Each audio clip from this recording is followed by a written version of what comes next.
That was Bryan Martin a few years ago. Bryan used his love of dance to get him through one of the darkest times in his life.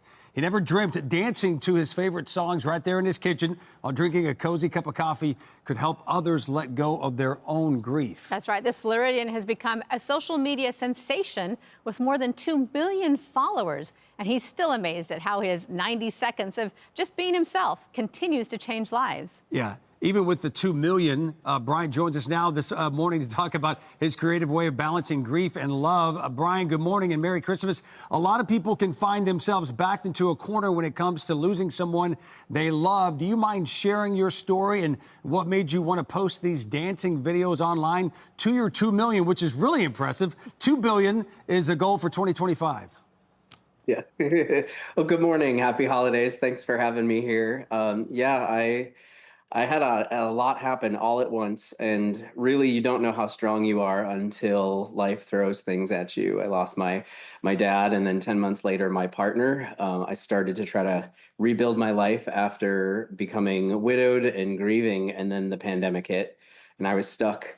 And I needed something to do. I needed an outlet. And a friend of mine reached out and said, hey, the one thing that always brought you joy was just dancing, having fun, having music on in the house, or, even just growing up. It was just one of the things that I loved the most. And she said, I just take care of yourself and jump over there on TikTok, and everyone's having a good time and dancing. And I thought I was a little too old for that, but turns out you're never too old to have some fun. I started dancing, but I started sharing both sides, grief and joy. They're the great unifiers.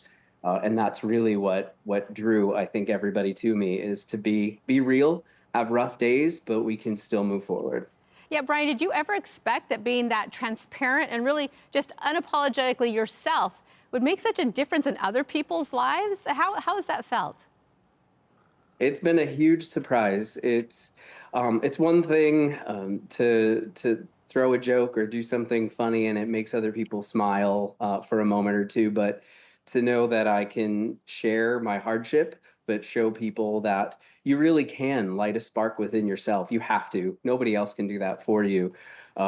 It's been a gift for me to have that many people, to be recognized when I go places, to have people send me messages that they really didn't think they'd see out of the dark. And watching just a few videos was enough to get them up and moving.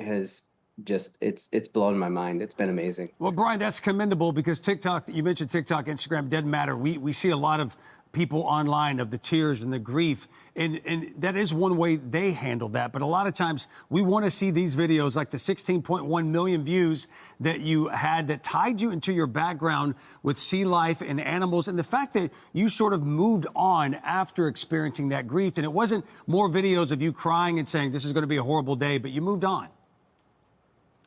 Yeah, it was what I realize now looking back is I had to find balance. I think we're often all or nothing. So if we're grieving everything, like you're not allowed to smile, or if you're having a great day, or you're a person that tends to be very positive, you're not allowed to have a bad day. And that's just not true. We're all human. And through this process, it's really showed me that we need more examples. We need more examples of authenticity and people in their real life, because that's where connection's made. That's where relationships made. That's where community is made. And as long as people have a space where they can feel safe, they can thrive and they can flourish. And I'm so blown away and I just can't believe that I have so many followers because of that reason. But I'm also really grateful. And you got some pretty good moves there, Bryan. I'm a dancing dad. You're looking pretty sharp there. Hey, Bryan Martin's book, you can reach out to. It's about grieving experiences called The Widowed Dancer, Growing Through Grief and Gratitude. And of course, don't forget to follow him at Sealionbryan. Bryan, thank you so much for joining us this morning. Keep dancing and Merry Christmas. Merry Christmas. Happy holidays, everybody.